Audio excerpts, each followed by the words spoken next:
What, are you police or security? Police. Oh, yeah. Not many security guards carry guns, do they? Under Section 43 of the Terrorism Act, then I am going to stop and search you, given the fact of the position that we find. How you doing? Not bad, you? Yeah, right, not bad. I think you probably know why we're looking to stop you, don't you? What, are you police or security? Police. Oh, yeah. Not many security guards carry guns, do they? You're perfectly at liberty to say no, because I expect you know the law quite well. Do you have any idea on you at all? No, I don't, mate. Would you like to account for your actions in the area? Not really, no, just taking photographs, that's it. Okay. Under Section 43 of the Terrorism Act, then I am going to stop and search you, given the fact of the position that we find you in, the buildings you have been taking pictures of, and the fact you've admitted to taking photos of Yeah, those but this is a public you road, haven't though. offered me any reason why. It's Section 43 of the Terrorism Act. As I just said, I'm taking photographs, mate. Yeah. What buildings were you taking them off? I'm not taking them or anything, really. I'm just taking whatever I feel like. I'm totally entitled to take photographs. You are. Yeah, so what are you saying then? Also, under Section 43 of the Terrorism Act, I'm entitled to stop and search and stop and speak to anybody that I believe may be undertaking reconnaissance, hostile reconnaissance, or anything related to terrorism.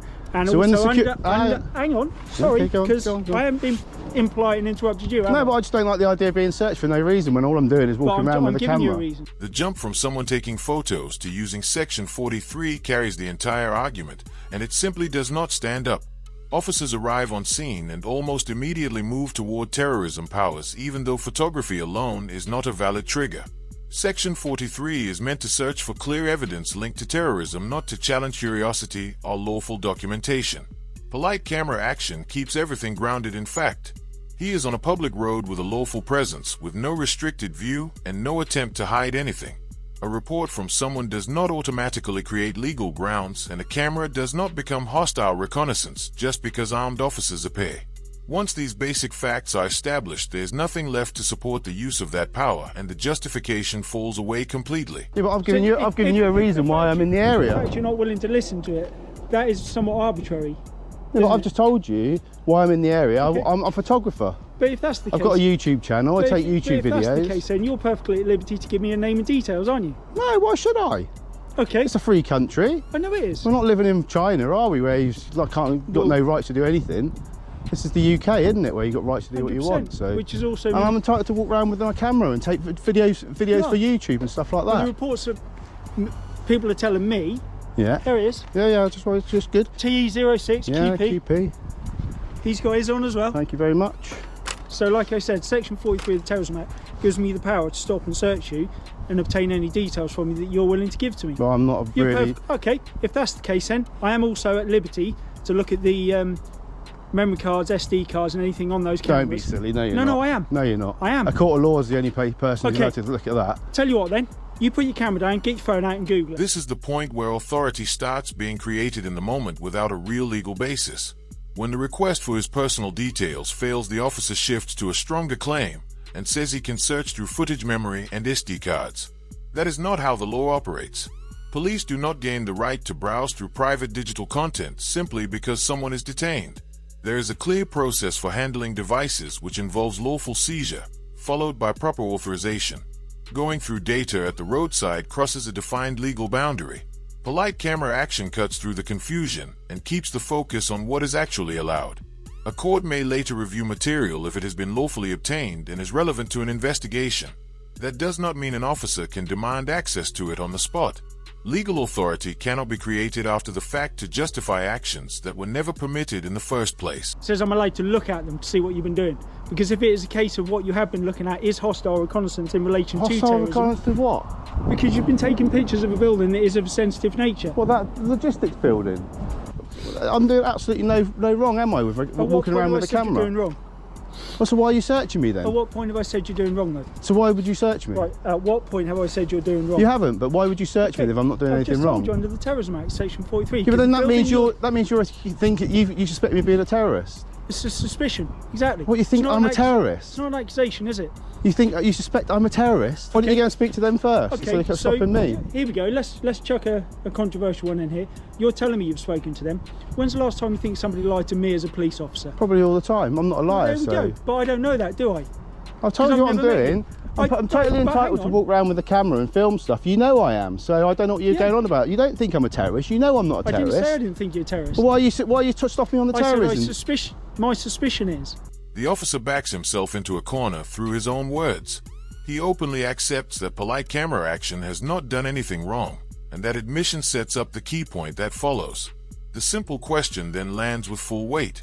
Why is the search happening at all? There is no clear way out once that is said.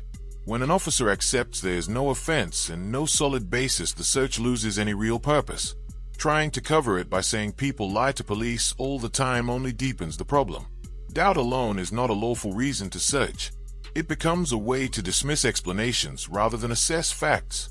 If suspicion remains even when nothing improper has occurred, then honesty holds no value and authority stretches without limit.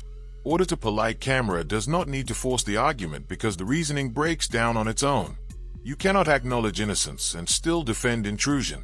That is not careful policing, it is a lack of discipline in the use of power. Suspicion is not a statement of fact. So then you've got to have you've got to have a proper reason for stopping me, other than you just see me walking around. Of what? Because I'm walking around with a camera. Well, you better make sure you got this right, mate, because there's going to be a lot of trouble otherwise. Okay, so why do we now have to resort to threats? No, I'm not threatening you, am I? I'm just saying I'm not physical trouble. I'm just talking. Why do we have to resort to a threat? Because I'm going to go to a police station. I'm going to make a massive complaint. That's what I'm saying. Completely engage with you in a polite and courteous manner. Yeah, but you're at no point have I been rude. Yeah, are you able to show us some of your footage then of what you've taken? I don't actually have to, do I? I'm totally entitled to walk around this country with a camera. You all know I am, and it's just you're trying to intimidate me by using terrorism act and stuff like that. Not trying to intimidate. No, it's a normal police tactic. Throw big words around and scare people with big words. I'm sorry, I'm just messing my phone. I'm not getting in. We have to attend every incident. This has come on to us as a 999 call over a secure site. We have a duty to investigate that and to make sure that.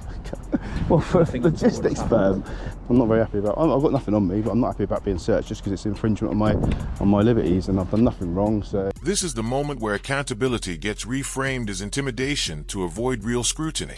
When polite camera action says the officer should be certain he is acting within the law, or it may come back on him, that is not a threat. It is a reminder that actions have consequences through proper channels.